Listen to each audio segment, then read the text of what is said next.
안녕하세요. 저는 곧 40대가 되는 직장 다니는 평범한 남자입니다. 저한테 가까운 형님이 한 분 계시는데요. 이 형님과 관련된 일을 좀 이야기해 보려고 합니다. 어디 가서 한 번도 얘기한 적 없는 이야기를 좀 해보려고 합니다. 아무래도 복잡한 사연이고 떳떳한 일도 아니라서 어디서 얘기하기가 쉽지 않았네요. 친한 친구들한테도 말 못했습니다.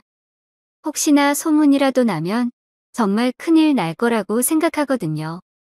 익명의 힘을 빌려 사연으로 이렇게 보내보네요. 최대한 자세히 말씀을 드리긴 할 거지만 너무 있는 그대로 말하면 제가 누군지 알 사람이 있을까? 개인적인 정보들은 조금 숨기면서 얘기하겠습니다. 저는 직업 특성상 출장이 굉장히 많고요. 사람을 많이 만나는 일을 하고 있습니다. 일을 하면서 이런저런 사람을 많이 만나다 보니까 형님 동생 하면서 지내거나 친구처럼 지내는 관계는 많지만 아무래도 일 때문에 만난 사람들이다 보니 자연스럽게 제가 거리를 두게 되더군요. 너무 사적으로 친해지고 싶지는 않습니다. 특히나 주말에도 만나서 술을 마신다거나 골프를 치러 간다거나 하는 그런 비즈니스적인 행동은 좀 안 하게 되더라고요. 오늘 제 사연의 주인공인 형님네 부부와도 일 때문에 알게 된 사람들입니다. 처음에는 이 형님도 성격이 워낙 개인주의라서 딱히 친해지지 않고 저에게 거리감을 뒀지만 일 때문에 이래저래 자주 마주치다 보니 조금 어쩔 수 없이 자연스럽게 친해지게 됐습니다. 저도 성격이 워낙 서글서글한 편이다 보니까 가까워지려고 노력했죠. 최대한 형님의 스타일을 존중해주면서 저도 나름대로 일을 해야 하니까 꾸준히 마주했습니다. 그러다 보니 이 형님과도 형님 동생 사이로 지내게 되었어요. 어느 날은 형님이 쉰다면서 댁으로 초대를 받게 되었고 형님 집에서 대낮부터 술을 마시게 되었습니다.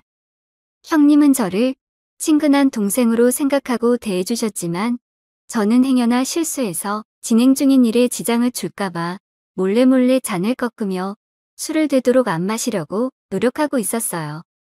친해지기는 했지만 어쨌든 간에 저에게는 소중한 고객이고 고객과의 자리에서 취하지 않는다는 것이 제가 일하는 데 있어 원칙이기도 했으니까요. 술자리에서 일 이야기를 하려고 해도 형님은 오늘만큼은 일 말고 그냥 친한 동생으로 부른 거니까 어려운 얘기하지 말고 술이나 마시자고 하시더군요. 생각해보면 나이 들어서 모든 게 다 일이었던 것 같아요. 계속 일에 치이다 시피 살았죠. 친구들과도 멀어지고 어디 가서 편하게 술 마시면서 시시콜콜한 이야기할 기회가 참 없더라고요. 이 형님도 워낙 나름대로 성공을 한 사람이라서 그런지 쉼이 필요했나 봅니다. 그러니까 일 얘기도 하지 말자고 했겠죠. 쉬엄쉬엄 쉬어가면서 살아야죠. 그러다 보니 마음속에 있는 솔직한 이야기도 많이 나누게 됐고 그런 형님의 모습에 저도 긴장을 풀고 술을 좀 더 마셔보려고 했습니다. 그런데 이 형님도 편한 마음으로 술을 마셔서 그런지 금방 취해서는 아무 말도 없이 갑자기 방으로 가서 잠을 자더라고요. 갑자기 이 형님이 잠드는 바람에 깨워서 다시 술 마시기도 좀 애매하고 그래서 혼자서 그냥 남은 술 홀짝 거리면서 앉아 있었어요. 시계 보면서 좀 이따 빨리 집으로 가야겠다 싶었죠. 그러고 시간이 한 30분 정도 지났을까요? 얼마 안 있어 집에 도어락이 열리더니 형수님이 집으로 들어왔습니다. 얘기는 많이 들었는데 직접 이렇게 형수님을 뵙게 된 건 그날 처음이었거든요. 저와 비슷한 또래로 보이는 형수님은 깔끔하고 세련된 검은색 정장을 입고 있었고 제가 집에 있는지도 모른 채 허리를 숙이고 구두를 벗는데 여념이 없었습니다.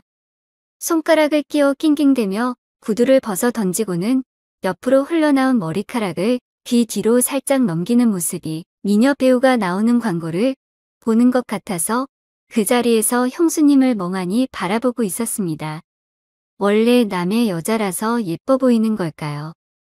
별것도 아닌 그 구두 벗는 모습이 왜 그렇게 매력적으로 보이던지. 아직도 그 모습은 종종 생각하면 참 무웃합니다. 처음 보는 남자가 현관문 앞에서 자기를 빤히 보고 있는데 당연히 형수님께서는 많이 놀라셨겠죠. 오해받기 딱 좋은 상황이었습니다. 형수님은 소리를 지르며 가까이 오지 마라고 하더니 경찰에 신고를 하더군요. 저는 다급한 마음에 해명하려고 했지만 차마 해명할 틈을 주지 않았습니다. 대문은 열려 있었고 이웃 주민들도 웅성웅성하면서 모이더군요. 경찰한테는 전화 걸고 별말도 안 했는데 엄청 빨리 오더군요. 아마 그 경찰이 올 때쯤에서 형님도 잠에서 깨서 밖으로 나오더라고요. 잠에서 깬 형님 덕분에 상황은 대충 정리가 됐습니다. 저는 얼른 집으로 가야겠다 싶어서 연신 놀라게 해서 죄송하다며 인사를 한 후에 집으로 갔습니다. 그녀와 저의 첫 만남이 그렇게 강한 인상을 남겨줬지요. 뭔가 참 기억하고 싶지는 않지만 당시에 세련된 정장에 구두를 벗는 모습은 아직까지도 기억에 남을 정도로 강렬한 모습이었습니다. 상당히 매력적이었기 때문이죠. 그렇게 시간이 제법 지나고 형님 집에 한 번 더 방문해야 할 일이 생겼습니다. 계약서 한 장을 팩스로 보내주기로 했는데 지금 집에 없다고 직접 좀 가지고 가라고 하더라고요. 그래서 자기가 전화로 미리 연락해 놓을 테니 아내에게 서류를 받아라고 하시더군요. 안 그래도 저번에 경찰도 오고 그런 불미스러운 일이 있어서 조금 껄끄럽긴 했지만 이번엔 일 때문에 가는 거기도 하고 저번 일 있고 난 뒤에 형님께서 제가 누군지 충분히 설명을 했을 거라고 생각하기 때문에 그냥 당당하게 찾아갔습니다. 중요한 계약서였거든요. 초인종을 누르니 형수님이 문을 열어주셨어요. 집에 계셔서 그런지 형수님의 복장이 저번에 봤을 때랑 달리 편해 보였죠. 쇄골과 팔뚝이 다 드러나는 깊게 파인 나시와 형님 것처럼 보이는 반바지를 입고 계셨어요. 편한 옷을 입어서 그런지 그녀의 신체 특성을 더 면밀하게 파악할 수 있었습니다. 실제로 보니 굉장히 탄탄하고 굴곡진 모습이 눈에 들어왔습니다. 형수님도 그때의 일이 민망했는지 간단하게 인사만 하고 문 앞에서 고개를 돌린 채 팔만 쭉 뻗어 계약서를 건네주셨는데 제가 계약서를 받고 난 뒤 누락된 게 없는지 간단하게 확인하고 고개 숙여 인사를 드린 후 문을 닫으려는 찰나 형수님이 저를 불러 세우시더군요. 처음 봤을 때 미안했다고 남편이랑 같이 일하는 사이인데 자기가 실수한 것 같다며 시간 괜찮으면 커피나 한잔하고 가라길래 알겠다고 했습니다. 편한 복장이 민망했는지 어느새 옷으로 몸을 꽁꽁 싸매고 나오신 형수님과 차를 마시며 이런저런 이야기를 했어요. 생각과는 다르게 저를 굉장히 편하게 대해주셔서 한시름 놓았습니다. 형수님은 형님과 성격이 비슷했던 것 같아요. 시원시원한 성격이었고 저번처럼 그렇게 경계심을 가지고 저를 대하지 않으셔서 그런지 좋은 사람인 것 같더라고요. 그렇게 몇 번 더 자주 방문하고 형님과 함께 형수님도 제법 가깝게 지내게 되었습니다. 어느 날 저녁에 형님한테 전화가 왔어요. 대충 세무적인 이야기였는데요.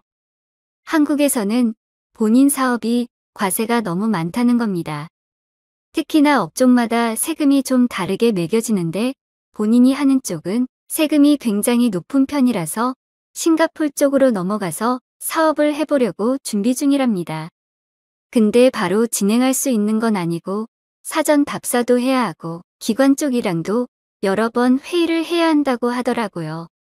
그래서 일단은 자기가 잘 아는 사람 중에 싱가폴에서 이와 비슷한 사업을 하고 있는 사람이 있어서 그쪽을 먼저 만나기로 했고 한국을 떠나서 바로 그 나라에서 활동을 시작할 수 없으니까 호텔에서 일주일에서 2주일 정도는 혼자서 있어야 한다고 좀 길게 다녀온다고 하더라고요. 그동안 저와 같이 해오던 일은 어떻게 될지 모르니 계속 진행하되 시간적 여유를 가져달라고 부탁했습니다. 그리고 또 자기가 없는 동안 형수님을 잘 부탁한다고 이야기해왔습니다. 저도 두 사람을 너무 좋아했기 때문에 걱정 붙들어 매라며 알겠다고 대답해줬죠. 형님은 60일 일정으로 싱가포르에 가셨는데 처음 며칠 동안은 국제 전화로 전화를 몇 통 했지만 별로 특별한 요청을 하지는 않았어요. 게다가 저도 굳이 찾지 않는데 형수님께 찾아가는 건 오지랖이라고 생각이 돼서 그러려니 하고 있었죠. 그렇게 형님이 싱가포르에 간 지 한 달쯤 되었을 때였습니다. 형님에게 전화가 와서 아내가 많이 아픈데 응급실에 데려다 줄 수 있느냐는 급한 전화가 걸려왔어요. 다행히 이 근처에서 대학병원이 그렇게 멀지 않았기 때문에 새벽이었지만 형님의 부탁에 형수님을 대학병원 응급실로 모시고 갔습니다. 병원에서 밤을 새운 뒤 집에 가도 좋다는 의사 선생님의 말씀을 듣고 형수님을 모시고 다시 대구로 돌아왔습니다. 안 그래도 요즘에는 조금만 아파도 걱정이 많이 되는데 단순한 몸살이었다는 형수님을 모시고 들어와 침대에 눕혀드렸습니다. 저도 너무 피곤한 나머지 깊게 잠든 형수님의 모습을 확인하고 소파에 누워 잠깐 눈을 붙였는데 눈을 뜨고 일어나 보니 깜깜한 밤이었어요. 달그락거리는 소리에 잠에서 깨니 형수님이 부엌에서 음식을 하고 계셨어요.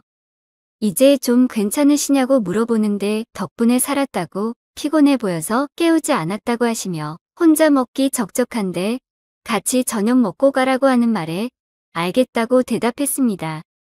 밥을 먹고 있는데 형수님이 냉장고에서 맥주를 꺼내 오셨어요. 몸도 안 좋으신데 술 드셔도 괜찮으냐 물었더니 이 정도는 아픈 것도 아니라고 평소라면 그냥 약 먹으면 낫는 건데 남편이 옆에 없어서 그런지 걱정돼서 자기가 너무 오버한 것 같다고 고맙다면서 맥주를 한 컵 따라 주시더군요. 그렇게 저녁 식사 자리가 간단한 술자리로 바뀌고 형수님과 이런저런 이야기를 하는데 저보고 아직까지 결혼도 안 하고 총각으로 살고 있냐고 물어보더라고요. 그래서 솔직하게 그냥 털어놨습니다.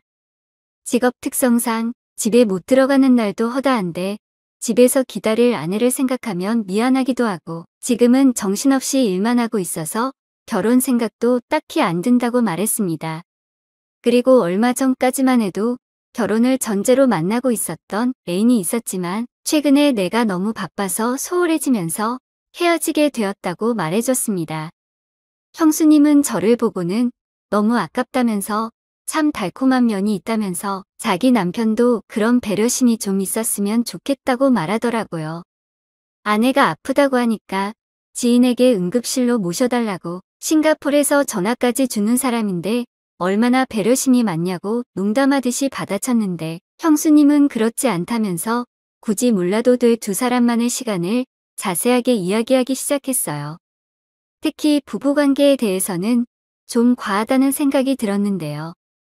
형수님은 남편을 위해서 정말 많은 노력을 한다고 하더라고요. 충분히 만족할 수 있게끔 매사에 열심히 하는 편이지만 남편은 너무 난폭하고 급해서 자신을 충분히 만족시켜주지 못한다고 말이죠. 그러면서 한동안 남편 욕을 하는데 너무 웃겼습니다. 형님이 그렇게 안 보였는데 굉장히 마초스러운 면이 있더군요. 특히나 아내분이 워낙 나이에 비해서 젊고 예쁘다 보니까 아직까지도 아내한테 달려든다고 하더라고요. 근데 그럴 때마다 또 본인만 좋아하고 끝낼 거니까 점점 싫어진다고 하더군요. 그러면서 저한테 밤에 어떤 스타일이냐고 묻더군요. 형수님의 노골적인 질문에도 저는 별일 없을 거라 생각하면서 대답을 했습니다. 그래도 저는 사람을 상대하는 직업이다 보니 서비스 마인드가 좋다면서 밤에도 애인의 요구에 최대한 맞춰주는 편이라고 대답했어요. 나름대로 재치있게 대답했다고 생각하고 형수님의 얼굴을 살짝 쳐다봤는데 정말 부러운 표정을 지으며 애인이 좋아하겠다며 부럽다고 말하더군요. 몇 잔 마신 맥주 때문인지 형수님은 취한 눈동자로 저를 아래 위로 쳐다보는 듯한 느낌이 들었습니다. 점점 어색해지는 이 상황이 진해지더라고요.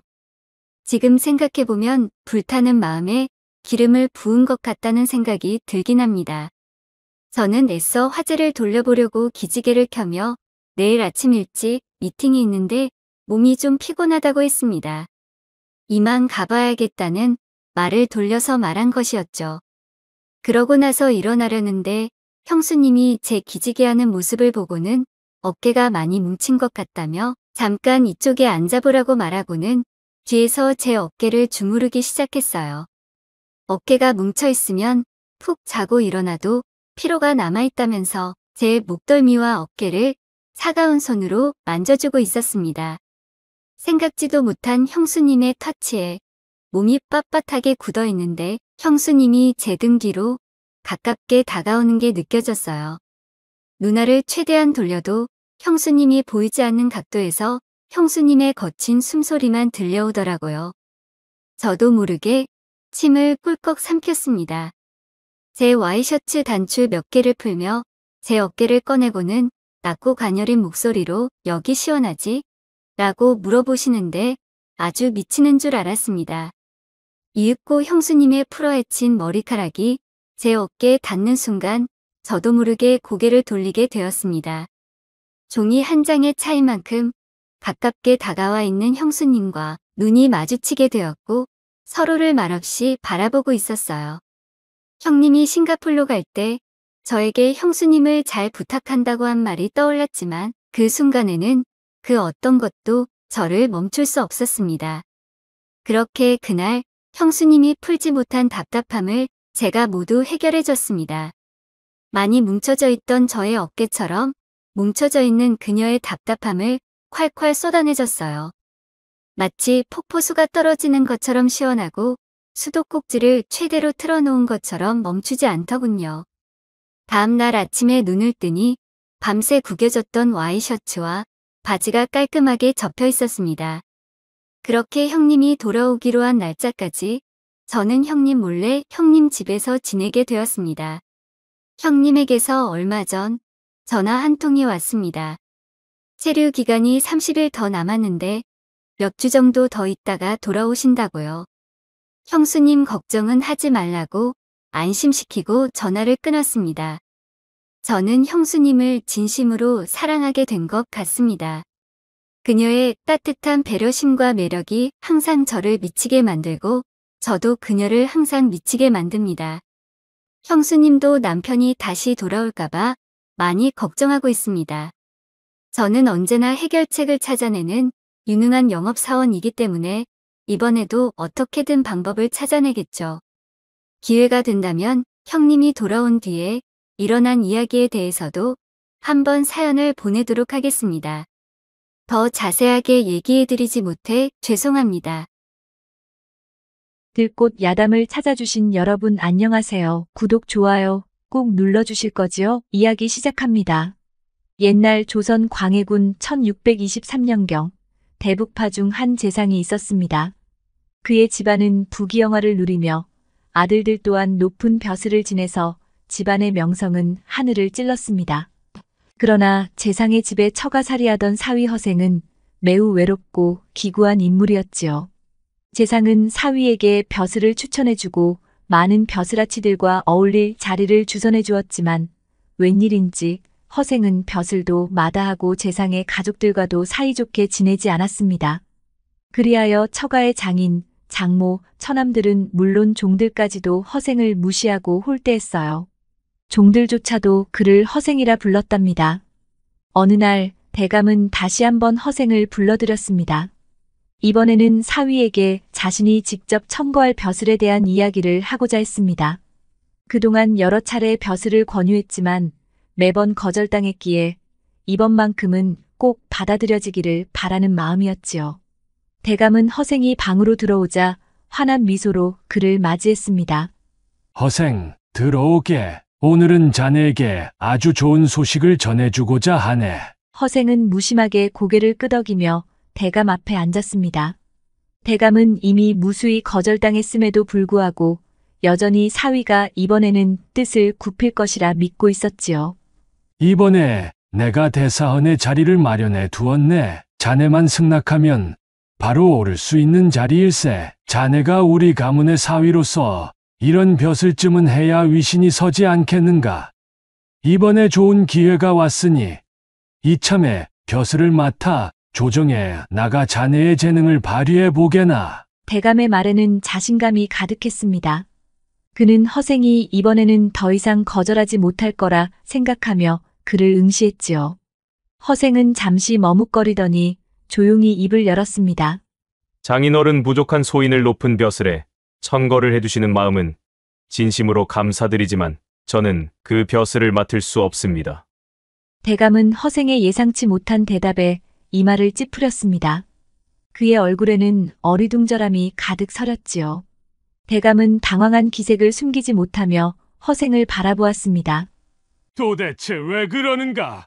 벼슬 한 자리 천거해달라 전국에서 금은 보화를 싸들고 우리 집 문지방이 닳도록 드나드는 선비들 못 보았나? 그런데 자네는 가만히 있어도 물어다 주는 고기를 먹지 않고 내뱉는 이유가 뭔지 도대체 알 수가 없단 말이지.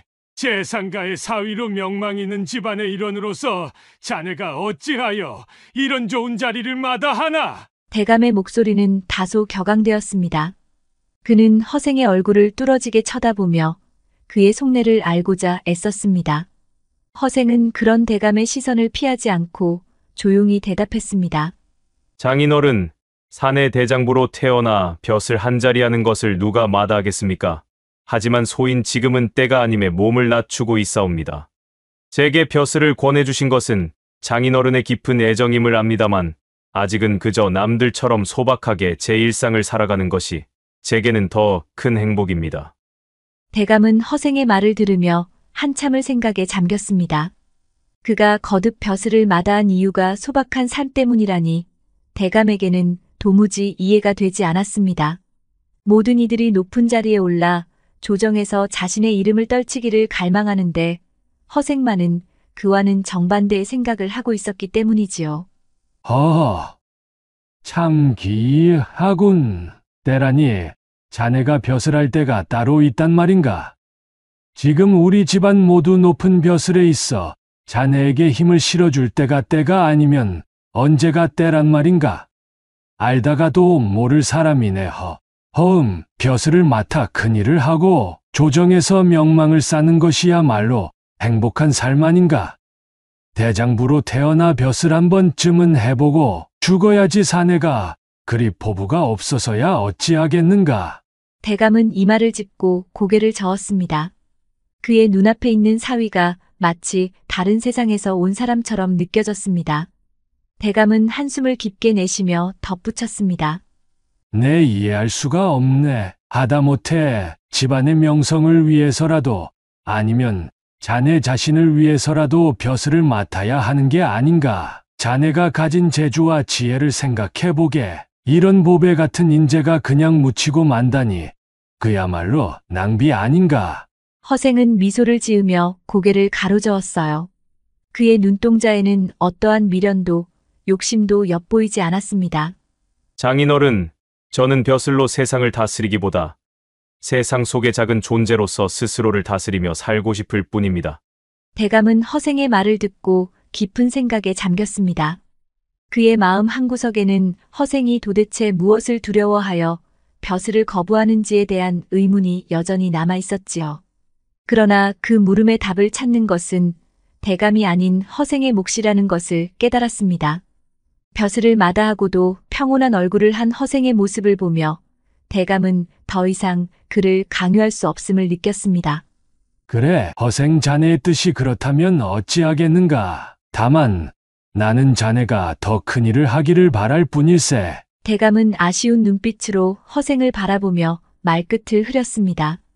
결국 그는 고개를 끄덕이며 허생의 선택을 존중하기로 했습니다. 그리하여 처가의 장인, 장모, 처남들은 물론 종들까지도 허생을 무시하고 홀대했지만 허생의 아내만큼은 그를 존중해주고 가엾게 여기며 살뜰히 보살피고 사랑해 주었답니다. 허생은 날마다 아침에 나가면 저녁에 들어오고 저녁에 나가면 아침에 돌아왔습니다. 그는 늘 작은 문을 통해 재빨리 자기 방으로 들어가곤 했지요. 아내는 그런 허생을 기다렸다가 맨발로 뛰어나가 맞이했고 옷과 도포를 벗겨주며 정성껏 밥상을 차려주었습니다. 허생의 밥상은 언제나 초라했습니다.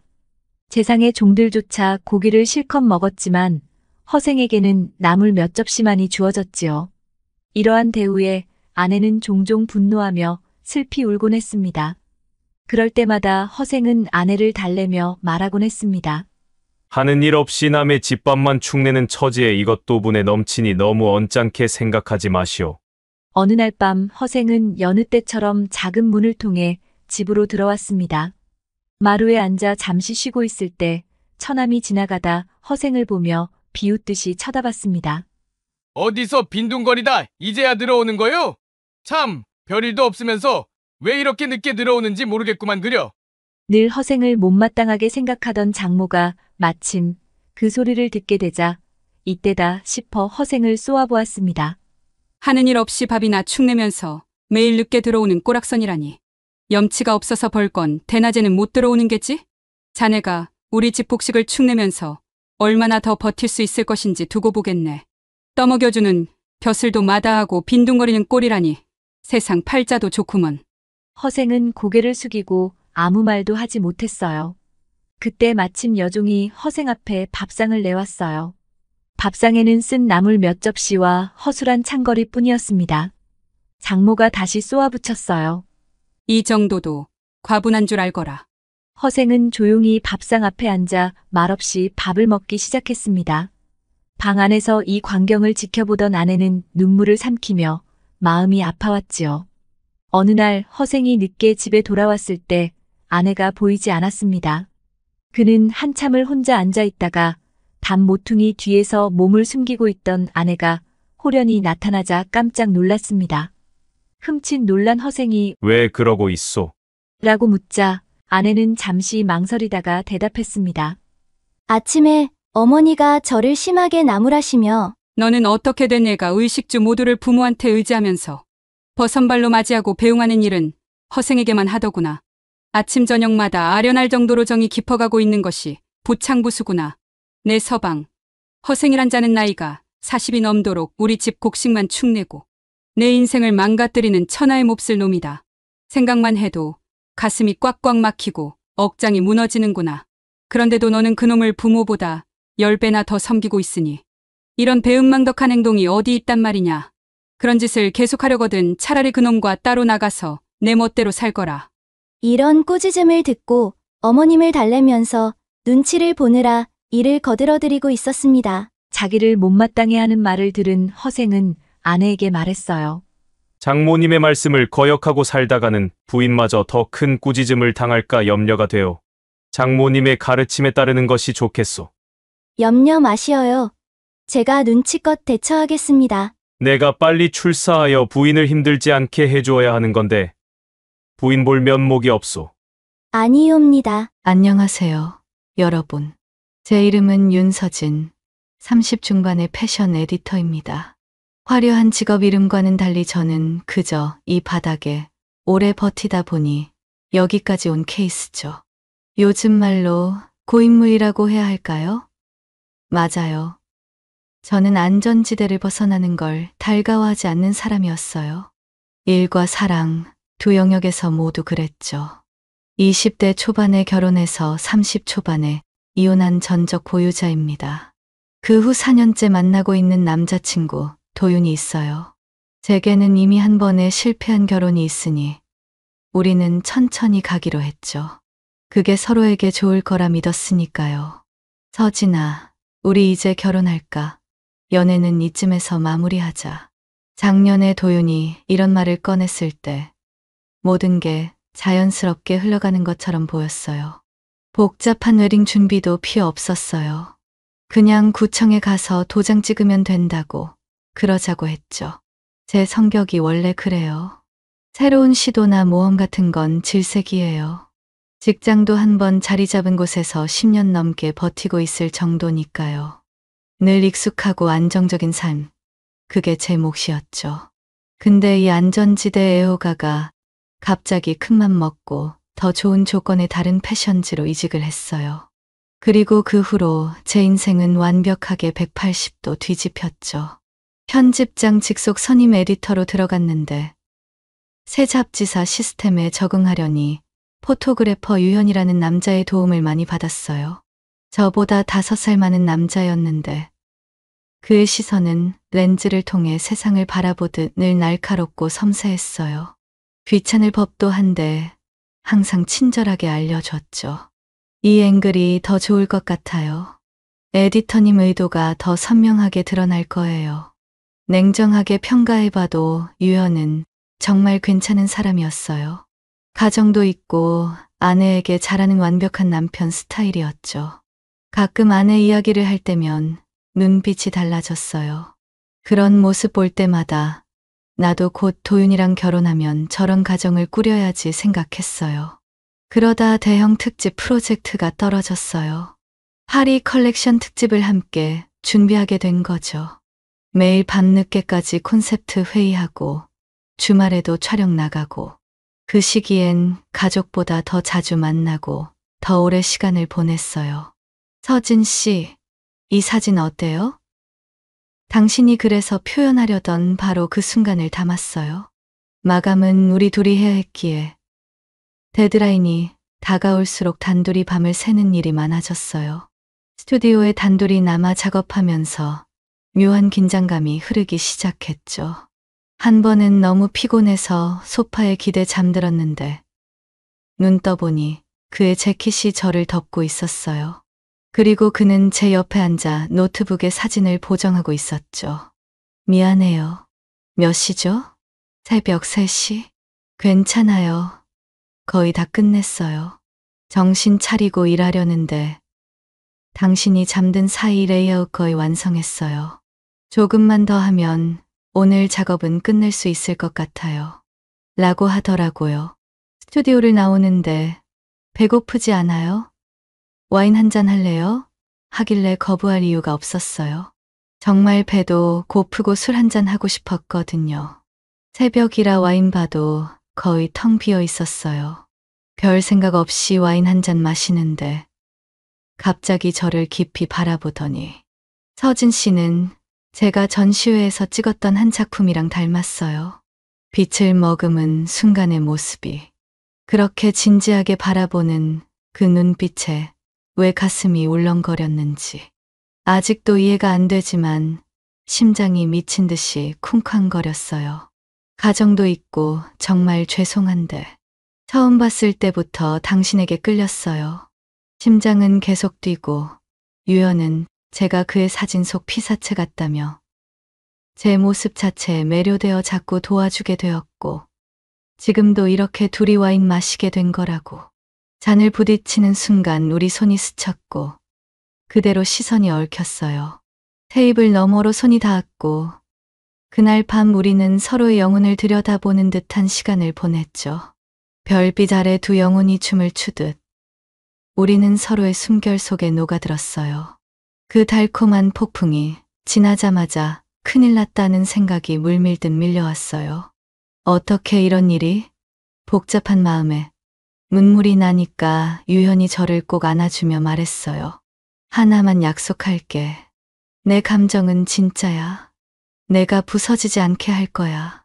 그리고는 사실 부부 사이가 좋지 않고 별거 중이라며 이혼 소송 진행 중이라고 했어요. 회사에서 이미지가 중요해서 겉으로는 행복한 척했던 거라고. 곧 이혼할 거니까 걱정 말라고. 이 시점에서 멈췄어야 했는데 그날 이후로 유연에 대한 감정이 걷잡을 수 없이 커져버렸어요. 하루빨리 이혼하길 바라면서도 도윤과의 관계는 그대로 유지했죠. 마치 아무 문제 없는 것처럼요. 이번 주말에 뭐해? 오랜만에 데이트하자. 미안해. 이번 주말에 촬영 나가야 해. 다음 주에는 꼭 시간 낼게.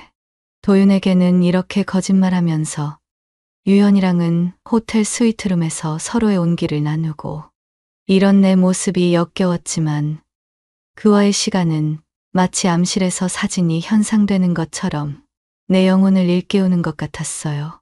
어느 날 제가 너무 일한다고 걱정된 도윤이 잡지사로 꽃다발을 보냈어요.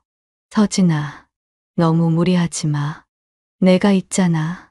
그 모습을 유연히 멀리서 지켜봤죠. 저도 모르게 눈치 보며 얼른 꽃을 치우고 메시지를 지워버렸어요. 그 후 유현은 처음으로 화를 냈어요. 난 내 상황 정리하려고 변호사까지 만나는데 넌 정리할 생각도 없어 보이네. 날카롭게 말하는데 그제야 정신이 번쩍 들었어요. 어느 한쪽을 선택해야 하는데 여태껏 두 남자 사이에서 이중생활한 거잖아 싶었죠.